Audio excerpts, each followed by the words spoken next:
Take a look at Timmy here. We're going to watch him Not like that. matriculate through the various phases of life's friendships. Phase 1. Baby. Timmy is a baby, and his only concepts of friends are familiar colors, shapes, and sounds. What an innocent time. Phase 2. Toddler. Timmy's walking and talking. He's able to babble with like-minded gremlins about colors, shapes, and sounds. Maybe even share common ground on what patches of dirt at the playground taste the best. If you ask me, it's the one under the slide. Phase 3. Young child in school. The name of the game is proximity. Proximity in distance and proximity in common interests. Do you like the color blue? Do you like SpongeBob SquarePants? Do you hate bedtimes and homework? Well, congratulations, you've just made friends for life. Or so you think. Phase 4. Teen in school. Look at Timmy. He's starting high school. He'll undoubtedly grow closer with some friends he knew throughout elementary and middle school. If Timmy decides to be an athlete, he'll have a collective of like-minded individuals who enjoy the same sport as him. They can all enjoy sweet victory or the bitter taste of defeat, but they'll be going through it together. Maybe Timmy even has a part-time job at his local fast food joint. He might even end up being friends with a random 35-year-old who supplies alcohol for those high school parties. That's a little odd, isn't it? Why does this grown adult care about being close to a random teenager? Not in a nefarious way for sure, but the thought crosses Timmy's mind at least once. Doesn't this person have any friends? Phase 5. College. Wow, Timmy has wrapped up the chapter of his life at his parents' home. Off to college he goes. He'll definitely find common ground with more like-minded individuals who'll open his eyes to parts of life he never would have experienced otherwise. Together, they can enjoy the sleep-deprived and starved life of a college student. They know they have that in common with most people on campus. Of course he misses his friends from grade school, so he reaches out occasionally and goes to see them when he's home for break, but he feels himself getting closer to the people facing issues to what they expect the real world will bring. Who could blame them? This is adult business after all. Phase 6. Post-graduation. Graduation comes and Timmy says his goodbyes to his collegiate friends. Of course they'll see each other again. They went through so much and would never forget about each other. Right? Well, congratulations, Timmy. Welcome to the world of adult relationships and friendships. After a few months at a part-time job, still seeing some old friends here and there, Timmy was recruited to a pretty good business in another state, working on something relatively close to his degree. How lovely. Timmy is off to spread his wings and make his mark on the world. Phase 7. A few years into life. Timmy turned 29 yesterday. His celebration? A cupcake at work and tons of messages from friends he hasn't seen in years. He has a few coworkers he's close with, but a lot more he'd rather not see outside of the workplace. Don't we all? As Timmy smiles while he reads the messages, he thinks back to the good times he had with his friends. Perhaps they are in a group chat even. He texts the guys. Remember when we got super drunk on spring break? No response. Oh well, that's just life, Timmy. That's your life now.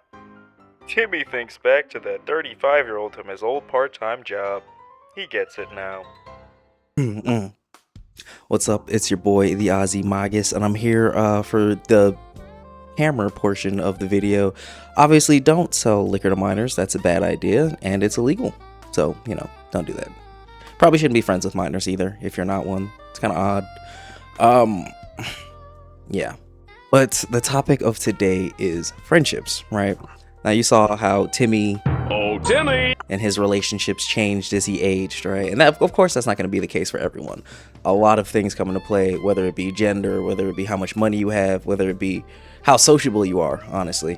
Maintaining friendships as you age, on average, I'll say, becomes a bit more difficult, Like, I can speak for myself, like, when I was in grade school, up to high school, it was easy to maintain friendships because we saw each other every day, and the people who I liked on top of that, to a point like where I would socialize with them outside of school, play video games with them, it was easy, right? You had a big circle of friends, maybe a small circle of close friends. Then you move on to the next phase of life. And for some people, that's college. For some people, that's entering the workforce immediately. For some people, it's the military. But your circle is still rather large when you're a young adult, you know, just entering the world. College is, I'm not gonna call it high school 2.0, but your freshman year is basically fucking high school 2.0, like dead ass. And if you say otherwise, you're probably lying. You meet a lot of people because you don't know who people are, you know, when you're a young adult. So you spend more time with them to find out if you fuck with them or not. I don't know how to say that clearer. As you continue to age and mature and you take on more of life's responsibilities, you got to allocate your time elsewhere, and you'll put in time for the people you care about, the thing that makes you money or keeps you alive or sane, and whatever else you got to do. You know what I'm saying? And that's sort of like finding your priorities more as you age. And sometimes people just don't fit into those priorities, and there's nothing wrong with that. You know, you can sending a text message to someone, it doesn't really take any time out of your day. But scheduling a hangout, going on trips, all of that, those become for certain people priorities or not, right? Now, I'm not 30, but I'm just about, right? I'm just about. I don't live in a state with any of my friends.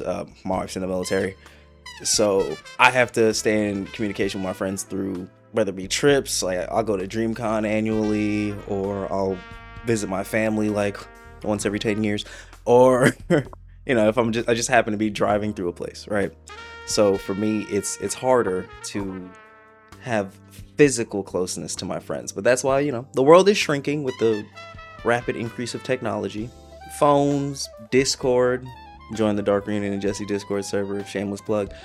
Like, it's not hard to keep in touch, but to schedule stuff, you know, make priorities for your friends, it's hard. And I'm sure if I was rich and I didn't have to work, I could do whatever the fuck I wanted. I could travel whenever the fuck I want. I could just go, oh, you know what? I haven't seen such and such in a couple of weeks. Let me go fly out there. Oh, y'all trying to go to Bali? Oh, y'all trying to go to Trinidad or something? Like, if you got it like that, ain't nothing wrong with it, you know?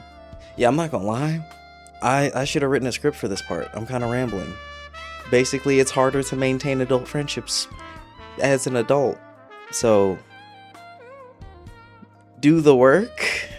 Check on your strong friends. Yeah. Thanks for tapping in, and goodbye. Okay, before I go, I guess I could talk about some of the variables that might lead into how much effort you put forth into maintaining your friendships and how important they are to you, right? So I can say as a guy, as just an average dude, it's not hard for us to like fall out of contact, but it's also not hard for us to get back into contact. You know what I'm saying? Like, guys can go on average, I don't know, maybe you have a much deeper need or desire to communicate with your friends like often. Guys can go months without talking to their peoples, and then as soon as someone reaches out, it's like that time never passed. And I think that's the beauty and a little bit of the sorrow in male friendships. I can't speak on women relationships, but I can definitely say from what I've observed, they put forth the work to stay in communication. Like girls trips, FaceTiming each other all the time, talking to each other every day, like never forgetting a birthday, like that type of stuff. I think it's sweet, honestly. It's pretty cute. But let me tell you how I gotta remember my best friend's birthday. I have to actively try to remember that shit. I mean, and that doesn't mean he's any less of my best friend, but I'm bad at that, bro. Like, most guys are bad at that, bro. I'm gonna tell you, cuz, you know what I'm saying? Maintaining friendships and relationships as you age becomes much more difficult because you have a list of priorities that grows as you take on more life, whether that be kids, whether that be a more demanding job, whether that be trying to get a job. The time that you have to allocate for the things that you want, including friends, dwindles. So, you know, if you are doing well right now with your friendships, just remember you gotta water your friendship garden so it don't wither and die. My shit don't die, but like, I don't have a need to see my friends physically as much as I probably should, because my wife is hot, and I'm tell you. I'm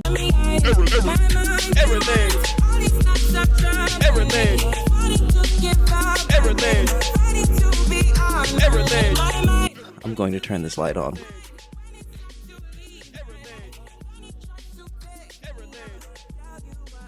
Granted, Discord was a thing, you know, everyone had a smartphone. I'm not that old, I keep trying to tell y'all, but